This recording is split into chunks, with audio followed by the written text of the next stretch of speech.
அனைவருக்கும் வணக்கம். தென்னாடுடைய சிவனே போற்றி, எந்நாட்டவருக்கும் இறைவா போற்றி. பரஞ்சோதியார் அருளி செய்த திருவிளையாடற் புராணம் திரு ஆலவாய் காண்டம் படலம் 63 சமணரை கழுவேற்றிய படலம். எம்பெருமானாகிய சிவபெருமான் பாண்டியனுடைய சுரந்தீர்த்த திருவிளையாடலை நாம பார்த்தோம். இப்பொழுது சமணரை கழுவேற்றிய திருவிளையாடலை நாம பார்க்கலாம். திருஞான சம்பந்தர் கூன் பாண்டியனுடைய கூனை சரி பண்ணாரு, வெப்பு நோயை சரி பண்ணாரு, சௌந்தரியத்தை தந்தாரு, நின்ற சீர் நெடுமாறன் என்ற ஒரு பெயரையும் பெற்று தந்தார். கூன் பாண்டியன் நல்லவனா மாறிட்டான். மீண்டும் சைவ சமயத்துக்கே வந்து புனிதனானான் என்று சொல்லுகின்றார் பரஞ்சோதியார். மீண்டும் கோயில் எல்லாம் பூஜை புனஸ்காரம் செய்து அந்த மக்கள் எல்லோரும் திருநீர் பூசிக்கவும் அவன் அனுமதிச்சான். ஏனென்று சொன்னால் ஒரு காலத்துல திருநீர் பூசினவங்க பார்க்க கூட மாட்டானா. அப்படி சமணர்கள் இந்த கூன் பாண்டியனை மாத்தி வச்சிருந்தாங்க. அந்த காலத்துல எல்லாரும் நீ ஒரு மதம் நான் ஒரு மதம் அப்படி எல்லாம் மதம் பிடிச்சு அலைஞ்சிருக்கிறாங்க. சிவனும் அறியும் ஒண்ணு, அறியாத வாயில மண்ணுன்னு சொன்னாங்க. அது கூட தெரியாம சைவர்களும் வைணவர்களுமே சண்டை போட்டுட்டு இருந்திருக்கிறாங்க. அதுக்கு ஒரு நாள் அகத்தியர் அந்த திருக்குற்றாலம் போகும்போது அங்க இருக்கக்கூடிய திருமாலையே சிவனாக மாத்தினார். இப்படி பல வரலாறு நமக்கு சொல்றாங்க. ஆனா இந்த பல மதங்கள் இருந்தாலும் கூட மற்றவர்களை துன்புறுத்தக்கூடாது. என்னுடைய மதம் தான் பெருசு, உன்னுடைய மதம் இழிவு என்றதை சொல்லவே கூடாது. உனக்கு ஒரு அம்மா இருக்கிறது போல எனக்கு ஒரு அம்மா, என் அம்மா எனக்கு பெருசா நான் வச்சுக்கோ, நீ உன் அம்மா தான் நீ வச்சுக்கோ. ஆனா அடுத்ததை இழிவுபடுத்தக்கூடாது. அதுதான் உண்மையான மதத்துக்கு ஒரு அன்பு அப்படின்னு சொல்லி இந்த உலகத்துல எல்லாரும் நம்ம புரிஞ்சுக்கணும். அப்ப இந்த சைவ சமயத்துக்கு மாறணும் அந்த சமணர்கள் விட மாட்டாங்க. இந்த சமண சமயத்திற்கு ரொம்ப கட்டுப்பாடா இருப்பாங்க. முடியெல்லாம் அந்த மதத்துல சேரும் பொழுது முடியை வெக்குன்னு பிடுங்குவாங்களாம். ரத்தம் ஒழுக ஒரு நாளைக்கு ஒரு வேளை தான் சாப்பிடுவாங்க. இப்படி அவங்களுடைய கொள்கைகள்லாம் ரொம்ப கடவுள் இருக்கும்பாங்க, இல்லைம்பாங்க, இருக்கு இல்ல இதுதான் அவங்களுடைய நாக்குல இருந்து வருமா. அப்படி பரஞ்சோதியார் எழுதுறாரு. இப்படியெல்லாம் சொல்லி அரசனை குழப்பமாக வைத்திருக்கும் பொழுது ஞான சம்பந்தரால அவன் புனிதம் அடைந்தான். இந்த குலச்சரையாரும் மங்கையர்க்கரசியாரும் ஞான சம்பந்தரை நீங்க போகவே கூடாது, இங்கதான் இருக்கணும்னு பிடிச்சு வச்சுக்கிட்டாங்க. இந்த சைவம் தலை தோங்கணும், வேதமெல்லாம் இந்த மதுரை முழுவதுமாக பாடணும், எல்லோரும் மீண்டும் இந்த சைவத்தை வளர்த்து அதை தலை தோங்க செய்யணும், இருங்க பிடிச்சு வச்சுக்கிட்டாங்க. திருஞான சம்பந்தரும் சரின்னு கேட்டுக்கிட்டார். ஆனா சமணர்கள் என்ன பண்ணாங்க, நேர அரசவைக்கு போனாங்க. அரசே, நாங்க இவ்வளவு நாளா நாங்க சொன்னதை நீங்க கேட்டீங்க, இப்ப நீங்க கேட்க மாட்டீங்க, அதனால நாங்க ஒரு வாதம் செய்ய போறோம், நாங்க எங்களோட வாதம் புரிய திருஞான சம்பந்தரை வர சொல்லுங்கன்னு இவனுங்களே போய் மாட்டிக்கிட்டாங்க. எல்லாரும் போய் குலசிறையாரும் மங்கையர்க்கரசியாரும் போய் ஞான சம்பந்தத்தை சொல்லும் பொழுது அவருக்கு இதெல்லாம் என்ன அவருக்கு பிடித்தம் இல்லை. சரி என்ன பண்றது, நேரா போறாரு. ஒற்றாமரை குளத்துல குளிச்சுட்டு எம்பெருமானாகிய சிவபெருமான்கிட்ட போய் வணங்கி கேட்கிறாரு, சுவாமி நான் என்ன செய்யணும் சுவாமி, இப்படி வாதத்துக்கு கூப்பிடுறாங்க, நான் என்ன பண்றதுன்னு கேட்கும் பொழுது சிவபெருமான் அசரீரியாக வாக்கு தந்தார்.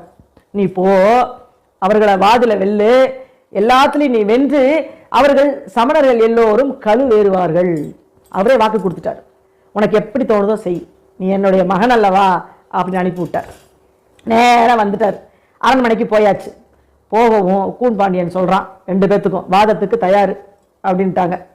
அப்ப சமணர்கள்லாம் சொல்றாங்க, இங்க நாங்க வச்சுக்க மாட்டோம், இந்த ஞான சம்பந்தன் மாயக்காரன், பெரிய பெரிய மாயம்லாம் செய்வான், அதனால நாங்க இந்த ஊருக்கு வெளியே அங்க ஒரு பெரிய தீக்குண்டத்தை வளர்ப்போம், அதுல நாங்கள் எழுதின ஏடெல்லாம் அதுல போடுவோம், திருஞான சம்பந்தரும் ஏடை எழுதி அதுல போடட்டும், யாருடைய ஏடு எரியாம அப்படியே வருதோ அவங்க ஜெயிச்சவங்க. அப்படி ஜெயிச்சுட்டாங்கன்னா நாங்க யாரு ஜெயிச்சுட்டாங்களோ அவர்களுக்கு நாங்க அடிமையா இருக்கணும், தோத்தவர்கள் அடிமையா இருக்கணும் அப்படின்னு சொல்லி திருஞான சம்பந்தர்கிட்ட இந்த சமணர்கள் எல்லோரும் சொல்றாங்க. அப்ப திருஞான சம்பந்தர் சொல்றாரு, எனக்கு 10,000 பேர் சிஷியர்கள் இருக்கிறாங்க, அது நீங்க தேவையில்லாம ஒரு நல்ல கெட்ட தீய குணம் படைத்தவங்க, நீங்க தோத்து போறது உறுதி, உங்களை நான் சிசியர்களை வைத்து நான் என்ன செய்ய, எனக்கு வேண்டாம். இவரே சொல்றாரு, நான் ஜெயிச்சுட்டேன் அப்படின்னு சொன்னா நீங்கள் அனைவரும் கழுவேற்றப்படுவீர்கள் அப்படின்ட்டார். சரின்னு ஒத்துக்கிட்டாங்க. ஆனா இந்த சமணர்களுடைய 8000 பேருடைய சமண முனிவர்களுடைய அந்த மனைவிமார்களும் மக்கள் எல்லாம் அந்த மனைவியா இருக்கிறாங்க பாருங்க, அவங்களும் அந்த சமண மதத்துல ஒழுக்க அதே நெறிய வாழ்றவங்க போய் சொல்றாங்க, நாங்க கெட்ட கணா கண்டோம், நீங்க யாரும் போகாதீங்க, நம்ம இரவோடு இரவா அந்த ஊரை விட்டு போயிடலாம். ஒரு யானை வந்துச்சு, யானை தவத்தில் இருக்கக்கூடிய பெண்களையும் சரி, கற்பு நெறி இருக்கக்கூடிய பெண்களையும் சரி, கைம்பெண்களையும் சரி, அது எல்லா பக்கமும் போய் அதை யானை எல்லாத்தையும் முட்டி மோதி இப்படி சீரழித்ததை நாங்கள் கனவுல பார்த்தோம். வேண்டாம், இவர்கள் எவ்வளவோ எடுத்து கூறுறாங்களாம், நம்ம இதோட ஓடி போயிடலாம், நம்ம எவ்வளவோ நீங்களும் செஞ்சீங்க, வெப்பு நோயை சரி பண்ண உங்களால முடியல, இப்ப மீண்டும் போய் இதுல மாட்டிக்கிறாதீங்க, வேண்டாம் வேண்டாம்னு சொல்ல சொல்ல நான் உங்களை இப்படி பேச்ச கேட்கறதா, நாங்களாம் கேட்க மாட்டோம்னு சொல்லி 8000 பேரும் இங்க இருந்து மதுரை எம்பதியில ஒதுக்குப்புறமான இடத்துல போய் ஒரு தீயை வளர்த்தார்கள். அதை இங்க மாயக்காரனான இவரு சிவபெருமான் உதவி செய்வாராம். அவனுங்களே சொல்றானுங்க, மாயம்லாம் செஞ்சு நீங்க ஜெயிச்சிருவீங்க, அதனால நாங்க ஊருக்கு ஒதுக்குப்புறமா தான் அங்க தீய வளர்ப்போம்னு சொல்லி ஊர் மக்கள் எல்லாம் போறாங்க, சிவனடியார்கள் எல்லாம் போறாங்க, திருஞான சம்பந்தரும் கூட வந்த 10,000 பேரும் அந்த அடியார்களும் கூட போறாங்க. அந்த கூன் பாண்டியனும் தன்னுடைய குலச்சிறையாரோட மங்கையர்க்கரசியோட அங்க போய் மேடை போட்டு உட்கார்ந்தாச்சு. வானத்து வரைக்கும் தீ குண்டத்தை வளர்க்குறாங்களாம். அதுல இவங்களாம் 8000 பேரும் சேர்ந்து 8000 ஓலைச்சுவடிகள் எழுதுறாங்க, கட்ட கட்ட மந்திரத்தெல்லாம் எழுதுறாங்களாம். திருஞான சம்பந்தர் எப்படி பதியம் பாடுவாரு, எப்படி சொல்லுவாருன்னு சொல்லி இதை பார்க்கறதுக்காக அந்த திருவாலவாயில இருக்காரே அந்த எம்பெருமானாகிய சிவபெருமான் உமையை கூப்பிடுறாங்க, வா நம்ம 2 பேரும் போய் நம்ம பையன் என்ன பண்றான்னு பார்க்கலாம் வான்னு சொல்லிட்டு சாதாரண மனிதர்களை போல மக்களோடு மக்களாக வேடமிட்டு அங்கிருந்து கிளம்பி அந்த ஒதுக்குப்புறமாக இருக்கக்கூடிய அந்த இடத்துக்கு வர்றாங்க. அதுதான் இப்ப இருக்கக்கூடிய நத்தோன்னு இருக்கு பாருங்க, மதுரைக்கு பக்கத்துல, அந்த இடம் தானா. அந்த இடத்துல வானத்து வரைக்கும் தீய வளர்த்துட்டாங்க, எல்லாரும் சுத்தி நிக்கிறாங்க. சிவபெருமானும் கூட்டத்துல பார்வதியோடு இருந்து மறைந்திருந்து என்ன செய்யறாங்கன்னு பார்க்க போறாங்க. மக்கள் எல்லாம் பார்த்துட்டு இருக்கும்போது 8000 பேரும் அந்த ஏடுல எழுதி அப்படியே அந்த தீயில போடுறாங்க. எப்படி கரும்பு அந்த சோகையை கொண்டு போய் போட்டா எப்படி எரியுமோ அதை போல பஸ்வமாகி அப்படியே போயிடுச்சு. அப்போ அவங்க ஒத்துக்க மாட்டாங்க, நாங்க போட்டது எரிஞ்சிருச்சு, நீ முதல்ல போடு அப்படிங்கிறாங்க. போடும்பொழுது அதுல அந்த சிவபெருமான வந்து எழுதுறாரு. இவரு என்ன எழுதுறாருன்னா, நீ உண்மையான மெய் ஞானமான கடவுளா இருந்தா இது எரியாம அப்படியே மிதக்கட்டும், தாமரை போல இருக்கட்டும், நீதான் உண்மையான கடவுள், மெய் கடவுள், அந்த வேதமாகிய நீ கடவுள் தான் என்று உண்மையாக இருக்கும்னா இது அப்படியே எரியாம இருக்கட்டும் எழுதி திருச்சிற்றம்பலம் எழுதி ஓலையை போட்டார் தீயில. தண்ணியில தாமரை எப்படி இருக்குமோ அது போல அந்த ஏடு அப்படியே இருந்துச்சான். தோத்து போயிட்டாரு. உடனே இவங்க ஒத்துக்க மாட்டேங்கிறாங்க, அதெல்லாம் ஒத்துக்க மாட்டோம், இதோட நாங்க ஒத்துக்க மாட்டோம், மீண்டும் நாங்க இன்னொரு போட்டி வைப்போம், அதுலயும் நீங்க ஜெயிக்கணும், அப்பதான் நாங்க விடுவோம். திருஞான சம்பந்தரும் சரின்ட்டாரு, பாண்டிய மன்னனும் சரின்னு சொல்லியாச்சு. நேர வைகைக்கு கூட்டிட்டு போறாங்களாம். நாங்க இதுல ஏடை எழுதி போடுவோம், யாருடைய ஏடெல்லாம் எதிரேறி வருதோ அதை நம்ம ஒத்துக்கலாம்னு சொல்லி இவர்கள் 8000 பேரும் அந்த ஏடை எழுதி ஆத்துல விட்டாங்க.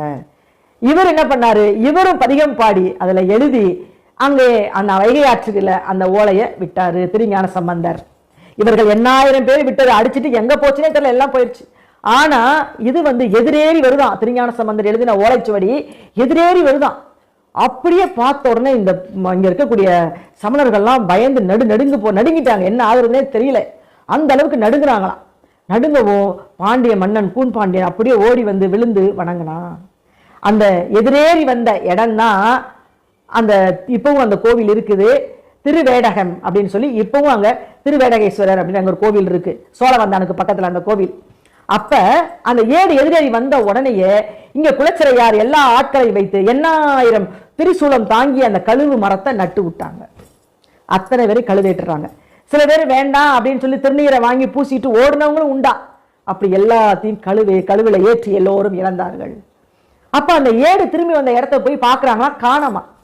அப்ப அங்க ஒரு ஆட்டு இடையன் கிட்ட போய் எல்லாரும் கேட்கிறாங்க, குலச்சிறையார் மங்கையர்க்கரசியார் கூன் பாண்டியர் எல்லோரும் போறாங்க பின்னாடி. இவர் திருஞான சம்பந்தர் போய் கேட்கிறாரு, இங்க ஏடுக்கு வந்துருந்துச்சு காணுமே அப்படின்னு சொல்லும்போது ஒரு ஆட்டு இடையன்ட்ட கேட்கும் பொழுது என்னமோ தெரியல, இந்த பக்கம் தான் போய் பாருங்க அப்படின்னு சொல்லவும் அங்க சிவபெருமான் ஒரு மறையோனாக வந்து அத்தனை ஏடுகளையும் கையில கொடுத்தாராம், இந்தா வச்சுக்கோன்னு சொல்லி. அந்த இடம் தான் திரு ஏடகம். அந்த சாமி தான் இப்பவும் இருக்காரு, நீங்க போகும்போது பாருங்க. அத்தனை ஏடகத்தையும் அந்த ஏடையும் வாங்கி கூன் பாண்டியன் கொடுத்தாங்க. கொடுக்கும் எல்லோரும் அங்கே விழுந்து வணங்கி அத்தனை பேரும் சிவபெருமான் கோவிலுக்கு போனாங்க. எல்லோரும் மகிழ்வோடு சிவபெருமானை அங்கே அவர்கள் வணங்கினார்கள்.